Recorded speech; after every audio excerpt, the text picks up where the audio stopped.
Chris Hemsworth's presence at Los Angeles International Airport sparked a movement in the most unexpected way. It was a bright, clear morning in Southern California, just after dawn, when the first rays of sunlight gently illuminated the wide concourses of LAX. The normally bustling terminal was waking up slowly, with only a handful of passengers weaving among rows of seating and airline counters. A few staff members shuffled around with coffees, still steaming in their hands, preparing for another day of security checks and boarding calls. This was a time of transitional calm before the grand rush of the busiest hours. No one imagined the transformative event about to unfold. Chris had flown in overnight from a small film shoot upstate. Although famous for his roles that required him to embody larger-than-life heroes, off-screen he carried a quieter strength. He walked through the corridors wearing a dark baseball cap and a simple T-shirt, hoping to maintain a degree of anonymity. But that tall, unmistakable frame could never hide for long. An occasional passerby did a double take, unsure if they had seen a celebrity or just someone who looked remarkably like him. Chris, aware that secrecy would evaporate quickly, tried to move with purpose, exit the airport, retrieve his luggage, slip into a rideshare, and head home for a few days of downtime. He was on the way to baggage claim when he noticed a small commotion at one of the security checkpoints. A woman, no older than 40, was standing off to the side, leaning heavily on her walker. Her eyes carried both exhaustion and frustration. She wore a comfortable travel outfit, loose pants, a sweater, on shoes that seemed easy to remove for TSA screening. To any bystander, she appeared polite and respectful, though perhaps struggling with the little physical energy she had. Yet the officers stationed there, wearing stoic expressions, were engaged in an intense exchange with her. At first, Chris tried to keep moving. He, like many, had places to be and responsibilities to handle. But something about the woman's shaky stance halted him in his tracks. He could almost feel her distress, and the expression on her face spoke of a sadness that ran deeper than typical travel frustration. In the nearly empty corridor, Chris paused behind a pillar, observing the security checkpoint with quiet concentration. There was an energy, a tension in the air, that seemed out of place even for an airport's usual hustle. "Mum, I need you to step aside again," one of the officers said in a sharp tone. Another stood behind him, arms crossed, not offering any assistance, even from a distance. Chris could sense that the traveler was being treated differently. Her walker was being meticulously inspected, far more thoroughly than one might expect. He watched as she was forced to stand, struggling to keep her balance, while they inspected the seat and handles of her walker multiple times. Passers-by offered curious glances, but no one intervened. The traveler, who Chris would later learn was named Rebecca, tried to explain that she had used the walker for years due to a degenerative bone condition. She did not want to remove parts of it, because reassembling them would be difficult, and the sudden movement could aggravate her pain. Still, the security officers insisted, quoting airport policy, as if that single phrase justified everything. No attempts were made to escort her to a seat, to ease her burden, or even to allow her the slightest dignity in a process that was humiliating enough for someone with mobility issues. Chris felt the pang of moral conflict. He knew stepping forward could draw attention. Cameras might pop up, fans could swarm, or the security staff might become defensive. Yet he could not bring himself to walk away. Something about the entire scene made him feel that this was more than just a routine inconvenience. He recognized that this was a form of discrimination, and, more deeply, that it represented a chasm between those charged with protection and those who sought to travel safely. He had witnessed individuals with disabilities experience heightened scrutiny, but rarely with such callousness. He decided to take a measured step closer, blending with a small group of travelers so he could observe without causing a scene. The officer repeated himself, "We've asked you politely to remove parts of your walker for inspection." If you do not comply, we reserve the right to deny you passage through this checkpoint. His words carried an edge that felt less like routine protocol and more like a threat. Rebecca, her voice trembling, tried to explain again that the walker was medically approved, that she had paperwork, that she had traveled numerous times without this kind of trouble. The officer raised an eyebrow as though her protests were an invitation to deepen his scrutiny. Chris moved closer still. He could see that Rebecca's knuckles were white as she tried to lean more heavily on the walker to keep from toppling over. Another traveler, an elderly man, stared from a distance with open concern. A teenage boy halfway through the line fidgeted nervously, glancing over to see if someone else would speak up. Yet the line continued to shuffle forward obediently, each person anxious about possibly being singled out if they stepped out of place. That heartbreak, watching the group remain silent, cut into Chris. He had to do something, summoning the quiet resolve that once led him to intervene in real-life bullying incidents back in his hometown. Chris approached. As he neared, he heard the officer bark, "Are you refusing a security check?" To which Rebecca stammered, "No, I'm just asking for accommodations." Her eyes were brimming with tears, a mixture of anger and embarrassment. In that moment, Chris realized he could not remain an observer any longer. He took out his phone and began recording. It was a simple action, but symbolic of so many documented injustices in the digital age. In his mind, he hoped that if the officers saw they were being recorded by a well-known public figure, they might moderate their behavior. But the reaction was immediate. One officer turned sharply and snapped, "Sir, you are not allowed to record here." Chris stood his ground, calmly stating that he was within his rights in this public concourse. He kept the phone angled to capture the ongoing exchange. The tension began to build as the security staff recognized him. One officer momentarily flicked his gaze over Chris's figure and seemed to realize exactly who was holding the phone. Perhaps it was the voice, or maybe the eyes, or that intangible aura that many celebrities carry. Either way, the shift in the officer's posture was telling, as though he'd realized that a single misstep could blow up into a social media storm. Still, the staff did not waver in their pressure on Rebecca. They insisted she comply, ignoring her pleas for help in a manner that Chris found appalling. The older man, who had been watching, stepped forward cautiously, mumbling something about the land of the free and how it should be accessible for everyone. The officer gave him a withering look, practically daring him to continue, yet even that small break in silence emboldened the teenage boy, who finally said, "Shouldn't you just let her through? She's not a threat." Another traveler, a woman in a business suit, placed a hand on the teen's arm as though to urge caution. Fear of retribution was thick in the air. Nobody wanted trouble. Everyone just wanted to get on their flights. Chris, still filming, addressed the officer quietly but firmly.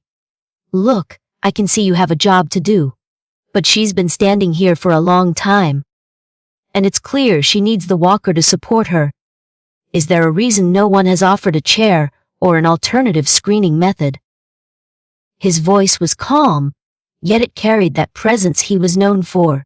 The officer, perhaps unsettled by addressing a movie star, responded with clipped words about standard procedures. Chris asked for specifics. Could the exam be done in a private screening room with specialized equipment? Wasn't that typical when someone had medical devices? The lead officer was growing agitated, perhaps uncertain how to handle such a high-profile witness. He seemed torn between blindly following a flawed protocol or adapting to a more human approach. Meanwhile, tears slipped down Rebecca's cheeks. She had not expected this ordeal, nor the presence of someone so famous to step in. She had only wanted to board a flight to see her nephew graduate. The emotional weight of the situation pressed on her as she murmured, "I'm sorry. I'm sorry for causing trouble." Her apology, so heartbreakingly misdirected, was the final blow to Chris's patience. He lowered his phone for a moment, switched it to a live, streaming platform, and told the audience, whoever was watching, that an injustice was occurring before his eyes. He spoke directly into the camera with a measured, steady voice, summarizing the last 10 minutes. The adrenaline from stepping into confrontation flooded him, but he kept his composure. She isn't a threat. She's traveling with a medical walker. She's being asked to disassemble it, something she cannot physically do without risking her own safety. This is happening in an airport that is supposed to facilitate travel, not impede it. There has to be a better way. Social media notifications began popping up. People recognized Chris Hemsworth's face, recognized the airport setting, and recognized the travesty of the scene. Shares, comments, and outraged responses multiplied by the second. Airport travelers began checking their phones as the wave of real-time indignation spread. A handful of them, emboldened by the camera and celebrity presence, approached the confrontation to see if their voices could help. A woman in scrubs, a nurse heading home from a night shift, quietly whispered to the officers, "She might have a medical clearance letter. That's how it usually works." Another man wearing a pilot's uniform nodded in agreement from behind the security barrier, though he dared not cross over to join the fray. The lead officer stiffened, repeating that the walker needed to be fully inspected, disassembled, and verified. Something in his tone suggested that this had become a personal power struggle rather than a rational security measure. Chris saw that dynamic and felt a surge of protective anger. But he also knew that a direct confrontation could escalate tension needlessly. He took a deep breath and remembered the times he had faced real adversity, whether on set or in his personal life, and how patience often opened more doors than rage. He calmly asked for a supervisor. The officer hesitated, but upon realizing that the entire encounter was being broadcast live, he spoke into his radio to summon the shift supervisor. In the brief lull that followed, Chris turned to Rebecca, gently placing a hand on her shoulder. "Are you okay?" he asked. She managed a nod, still shaky. She tried to stand straighter, not wanting to lean too heavily on a stranger or, ironically, on her own walker, which had become the focal point of this conflict. Onlookers started talking among themselves in hushed tones. Some recognized Chris, some did not, but everyone sensed that an extraordinary confrontation was at hand, one that symbolized a deeper problem. Some travelers tentatively took out their own phones to record. Security lines began to slow as rumors spread that something serious was happening at Checkpoint C. Airport staff from nearby gates hovered, uncertain if they should intervene or continue their routines. The morning hush gave way to a gathering tension, like a thundercloud rolling in on a sunny day. Eventually, a senior security officer, his nameplate read, "Dunn," arrived. With a more measured presence, he tried to take control of the situation.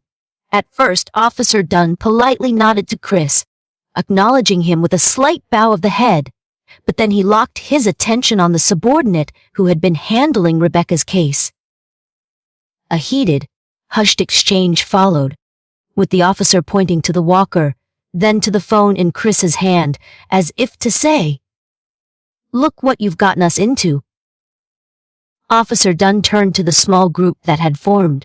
"I understand there's a situation here. First, let me apologize for any inconvenience.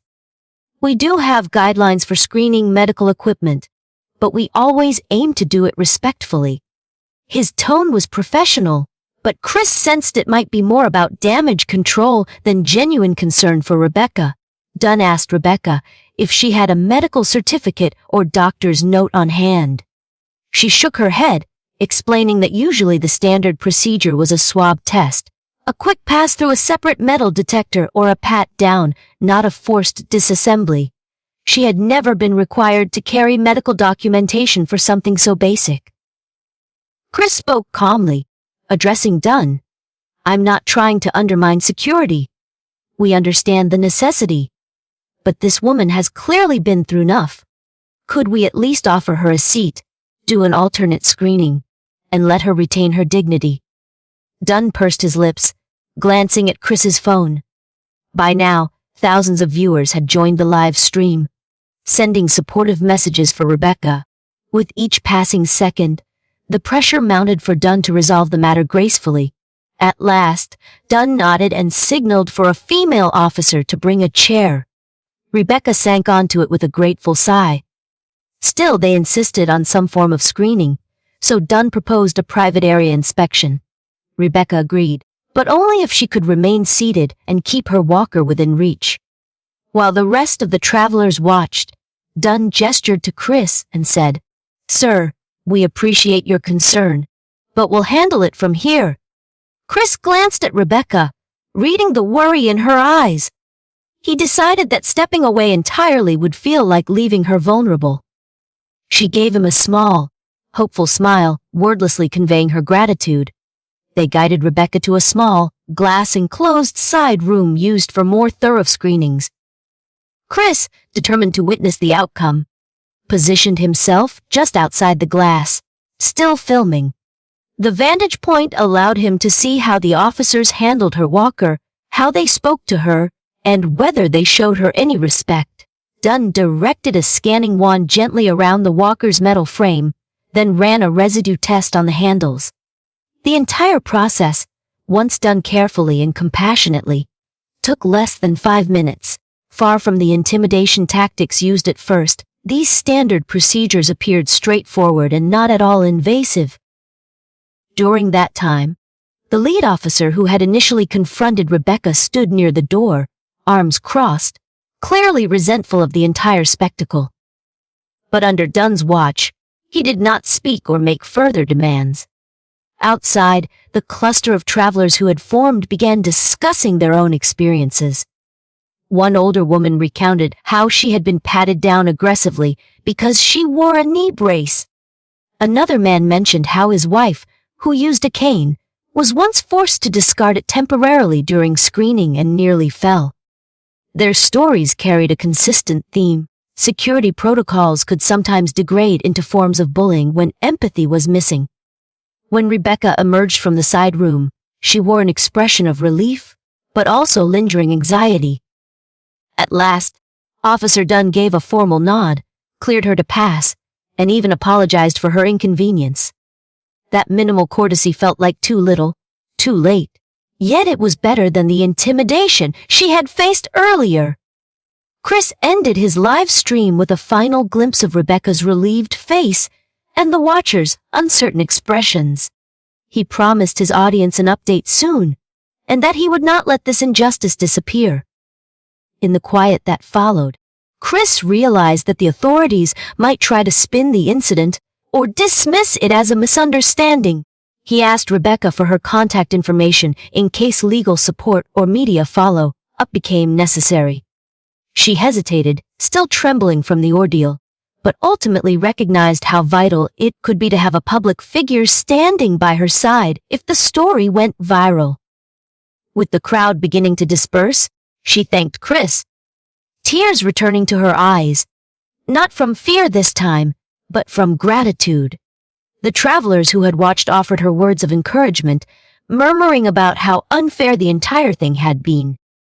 Chris walked with her through the terminal, helping her locate her gate.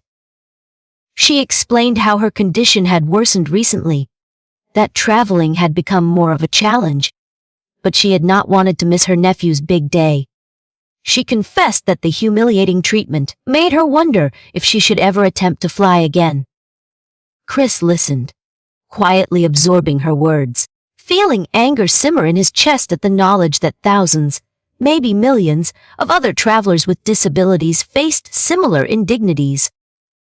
A part of him reflected on how, as an actor famous for playing heroes, he had often worried whether the lines blurred between screen heroics and real-world moral obligations. Here, confronted with a stark case of injustice, he found that the choice to act was not that complicated. Sometimes being a bystander was simply not an option. He offered Rebecca a small measure of reassurance. telling her that he would do whatever he could to ensure that this incident would not be forgotten as soon as the next flight announcement came over the intercom. When they reached her gate, a staff member recognized Chris. To her credit, she also noticed Rebecca's state of distress, offered her a pre-boarding opportunity, and found a seat near the gate's podium, so she would not have to move again before boarding. In that tiny kindness, Chris saw the airport's potential to do better. The problem was not with all individuals who worked in security or the aviation industry. Rather, there was a flawed culture or policy somewhere at the institutional level that allowed such abuses of power to persist. After ensuring Rebecca was settled, Chris promised he would stay in touch. He left with her phone number and a promise, "I'll reach out to you, and if you need anything, legal representation, someone to speak on your behalf, I'll be there."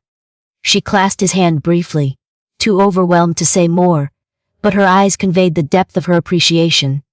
As Chris walked away, her flight announcement began to echo over the speakers, reminding him that the world keeps spinning even in the wake of personal crises. Now came the question, what next? Chris had not planned for any of this. He was already exhausted from his flight, and all he wanted was a long rest. Yet the magnitude of what he had witnessed weighed heavily on him. He opened his phone to find it flooded with messages and notifications.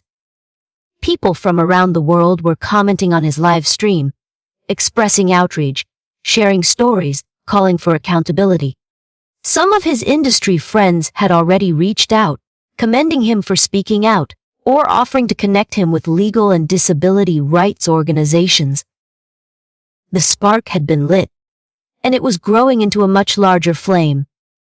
He decided to post a brief statement on his social media, summarizing the incident and calling attention to the need for more humane training and policies at airports. The post went viral within hours, garnering hundreds of thousands of likes and shares. Various disability advocacy groups amplified the post, praising Chris for shining a light on an issue that many had been discussing for years, but that rarely gained mainstream traction. News outlets picked up on the incident, especially once they confirmed the involvement of a high-profile Hollywood star. Within 24 hours, Our Respect Travelers was trending. People with disabilities, seniors, and others who had suffered humiliating experiences at security checkpoints began sharing their stories. They tagged airlines, airports, and national transportation authorities, demanding policy changes. Officials at LAX issued a boilerplate response. "We take these allegations seriously and are reviewing our procedures to ensure compliance with federal guidelines." Chris read the statement and sighed. He recognized it as typical damage control. Would that be enough to protect future Rebeccas? Probably not. Meanwhile, in a small city on the East Coast, Rebecca was attending her nephew's graduation with a complicated mix of relief and residual trauma. Her phone notifications buzzed incessantly. Friends and acquaintances recognized her from the viral footage. While the attention felt overwhelming, she took solace in the fact that her suffering might help bring about a greater good. She texted Chris an update. "Made it to the ceremony. Thank you again. I'm still a bit shaken, but determined to speak out if it helps others." Chris replied with a simple reassurance. "Take your time to heal, and know that you're not alone." Over the next few days, Chris used his platform to contact disability rights lawyers. He sought advice on how best to channel the public outrage into lasting reforms, rather than letting it dissipate in a flurry of social media noise. Advocates directed him to existing regulations, potential loopholes, and stories of how similar cases had played out in the past. They encouraged him to bring Rebecca's voice to the forefront, reminding him that real change often comes from the collective testimony of those harmed. As more travelers shared personal accounts, the conversation broadened to highlight the disproportionate harassment faced by people with all kinds of visible and invisible disabilities. This was not just about a single instance at LAX. It was about a systemic culture that sometimes equated impairment with suspicion. The spotlight turned onto the Transportation Security Administration, TSA, and how they trained, or failed to train, their officers to handle special cases with empathy. Politicians took notice, some seeing a chance to champion a meaningful cause, others simply wanting to align with public sentiment. A week later, lax officials arranged a press conference. By that time, the initial fury had simmered into a focused demand for accountability. Journalists gathered in a small media room near Terminal 3, cameras pointed at a podium flanked by airport logos. The airport director announced plans to revisit their screening policies, specifically for travelers requiring mobility aids. He pledged increased training for officers, empathy workshops, and a hotline for individuals to report excessive scrutiny or discrimination. It was a tentative victory, but one that needed constant vigilance to ensure implementation. Chris attended the press conference quietly, staying near the back with a baseball cap pulled low. He wanted to observe the sincerity of their commitments. He also noticed a group of disability advocates present, filming the statement, ready to hold the director accountable. Officer Dunn, the supervisor who had eventually handled the matter with Rebecca, was nowhere to be seen. The officer who had antagonized her earlier had reportedly been placed on administrative review pending further investigation. After the conference, some journalists recognized Chris and rushed to him with questions about whether he thought the proposed changes were enough. He paused, choosing his words carefully. "It's a step, but I believe real transformation happens not only in stated policy but in how these policies are carried out daily. We need training that emphasizes compassion, that recognizes the dignity of every passenger. That's what I hope to see." He also stressed that his role was merely one of a witness who was unwilling to stay silent. The real bravery, he said, belonged to people like Rebecca who lived with their conditions every day. Behind the scenes, Chris worked with legal experts to ensure that Rebecca was given a fair platform to speak if she chose. The objective was not to punish every officer, but to build momentum toward a more inclusive approach. Rebecca, for her part, provided a measured but powerful testimony through virtual interviews. She described how it felt to be scrutinized as if her walker was a threat, how that disregard for her pain had left her shaken. Yet she concluded each conversation with a note of optimism, thanking Chris, the support of travelers, and the advocates who had come forward, saying that she hoped their collective voices would prevent future harm. The story spread beyond the United States. People in other countries took to social media, revealing similar experiences with their own airport security protocols. Eventually, the conversation reached the desks of major airline CEOs and national security administrators. A summit was scheduled where various stakeholders, disability rights groups, airline representatives, and security agencies could discuss better guidelines. Though only time would tell how impactful these discussions might become, the fact that they were happening at all indicated a significant shift. Chris continued to post updates. He highlighted stories of travelers who had once been terrified to speak out, but found a new sense of hope that maybe, just maybe, the climate was changing. He reiterated that accountability should not rest solely on the shoulders of individuals who experience discrimination. Institutions must step up, revise archaic rules, and implement ongoing training. Late one evening, as Chris was reviewing messages on his phone, he saw a video clip posted by the same teenage boy who had tried to speak up at the airport that morning. The boy had recorded a short piece on his phone, capturing the moment Chris stood between Rebecca and the officers. In the background, you could see the other travelers, uncertain yet growing in confidence to protest. The teen accompanied it with a simple caption, "If he can stand up, so can we." Chris felt a swell of emotion. That sentiment, that each person's courage could kindle another's, was precisely what had compelled him to act. Requests for interviews and talk show appearances poured in. Chris hesitated, wanting to make sure he did not overshadow Rebecca and the countless others whose stories needed to be heard. Still, he understood the power of visibility. During one talk show appearance, he reiterated that the real heroes were those who fight daily battles without any spotlight. He urged viewers to take a moment, if they witnessed a similar incident, to speak up or offer help.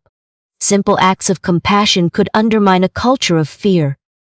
In the following months, the airport introduced new training modules for its security staff, focusing on empathy and the specific needs of travelers with disabilities. They installed additional private screening rooms equipped with chairs and specialized scanning devices that could adapt to wheelchairs, walkers, and other aids without forcing people to dismantle them. A special advisory board was formed, comprising disability advocates, medical professionals, and airport personnel, tasked with ensuring that updates were continually refined and implemented. Though the struggle was far from over, progress was tangible. Rebecca returned to LAX for another flight months later, this time for a medical appointment with a specialist in another state. She approached the same security checkpoint with trepidation but was met by an officer who politely asked if she needed any assistance. He guided her through a scanning area designed specifically for mobility devices. The process was swift and respectful, although shadows of her previous experience lingered in her memory. She felt a sense of relief that some positive change had come from that horrible day. Chris stayed in touch with her, receiving sporadic updates on how her condition was being managed. She joked once that he was now her port guardian, a role he accepted with a grin, though he insisted he was just Chris. Over time, their story became a reference point in broader discussions about travel reforms for people with disabilities. News articles cited the viral video as a catalyst for shifting mindsets in airport security across the country. Other airports began implementing similar measures, either out of genuine empathy or simply to avoid negative publicity. Ultimately, the impetus for change went beyond a single conflict or a single video. It was about the awakening of people's awareness to a system could be harsh and humiliating for those who did not fit the norm. Chris watched, with cautious optimism, as more everyday heroes emerged.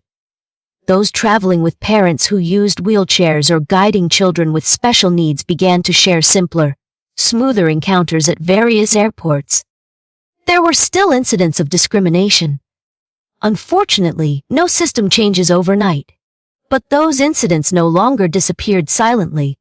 They were recorded, reported, and taken seriously. One morning, Chris received an email from Officer Dunn. He had been promoted, ironically enough, to a position where he was responsible for overseeing the new training protocols. He wrote that the incident with Rebecca had been a harsh lesson in how quickly trust could be destroyed if officers resorted to intimidation. He admitted that he initially felt cornered by the media storm, but over time he came to see that the criticism was warranted. The short note ended with a genuine thank you to Chris for forcing them to confront a flawed system. For Chris, who had never intended to become a whistleblower or champion of policy reform, the entire experience underscored one vital lesson: sometimes witnessing an injustice imposes a responsibility on you. You can look away, or you can intervene, even in a small way. That day at LAX, he had chosen to intervene, and in doing so, he discovered that the ripples of one decision can stretch farther than anyone ever anticipates. Rebecca's story, and the countless others that followed, helped shape a new chapter in how airports handled passengers with disabilities. Empathy was no longer an afterthought. It was recognized as essential. From updated training manuals and revised procedures to the formation of passenger assistance committees, the shift was slow and painstaking, but it was real. Every traveler who came after Rebecca would benefit from the awareness that one woman, one actor, and a community of vocal bystanders had brought to light. Chris looked back on that memory months later, recalling the fear and tension in Rebecca's eyes and the moral imperative he felt at that moment. If you, reading this now, have ever witnessed someone being mistreated in a space designed for public service, remember that your voice can spark a movement. It doesn't take celebrity status, only the will to refuse silence. The next time you see someone singled out, harassed, or demeaned, ask yourself, what would I do? Because, as this story shows, standing up can change the course of an entire system. By the time public attention on the incident began to subside, the legacy of that day was firmly cemented. Policies were changed, consciousness was raised, and an international conversation had been jump-started around the intersection of security measures and human dignity. It was a testament to how quickly societal structures can respond when enough people demand it. And though Chris returned to his routine, auditions, film sets, personal commitments, he carried the memory of that morning in Terminal C. Sometimes, the most significant heroic act is not a grand, orchestrated feat, but a simple refusal to accept that cruelty or negligence is part of the status quo. He would occasionally bump into flight crews or airport officials who recognized him and offered a quiet nod of respect. Their eyes would say, "We remember what happened here. We remember the spark you ignited." In truth, they also remembered how vulnerable Rebecca looked, leaning on her walker, eyes filled with pain and fear. Over time, that memory became a permanent reminder for many in the airport workforce, influencing how they treated the next passenger and the next. Acts of kindness became more common, encouraged by supervisors and by a new wave of hires who learned from the updated training that courtesy was not optional, but mandatory. Rebecca, too, became an advocate in her own right. She volunteered with local disability groups, sharing her story to inspire others to stand up for their rights. Occasionally, she gave interviews or wrote articles, always quick to point out that while Chris's celebrity lent her ordeal global attention, incidents like hers happen every day in airports worldwide. Her voice carried a grounded authority born from personal experience. People listened, and, importantly, people learned. When LATAX officials finally completed their revised passenger assistance program, they invited Chris and Rebecca to a small ceremony. It was not heavily publicized, just a gathering of staff, a handful of advocates, and a few local reporters.